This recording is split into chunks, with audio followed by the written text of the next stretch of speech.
అంతమంది గాన ప్రతిగానాలు చేస్తుంటే, యెహోవా పరిశుద్ధుడు పరిశుద్ధుడు పరిశుద్ధుడు అని పొగుడుతుంటే, ఆ పొగడ్తల మధ్యన ఆనందకరమైన జీవితాన్ని అనుభవించాల్సిన దేవుడు తెల్లనైన స్వరంతో దుఃఖాక్రాంతుడైపోయి ఆయన మాట్లాడుతున్న మాట, నేను ఎవరిని పంపెదను, నా జనుల నిమిత్తం ఎవరెళతారు.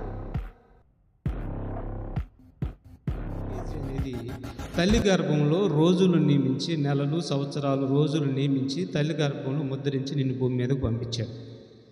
ఈ భూమి మీదకి పంపించిన తర్వాత నువ్వు చేస్తున్నటువంటి దినచర్య ఎలాగుండాలి?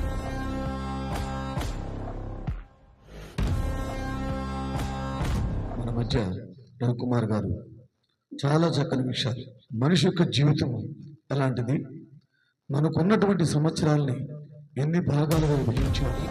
బైబిల్ పట్టుకున్నవాడు, దేవుడి మార్గం నడిచేవాడు శత్రువును కూడా మిత్రుడుగా నడుపుకొని, శత్రువుని మిత్రుడుగా నడుపుకొని ముందుకు వెళ్ళగలడు తప్ప ఏ వ్యక్తికి హాని చేయాలని ఆ మనసు ఏ విశ్వాసాలకు కూడా కరగదు.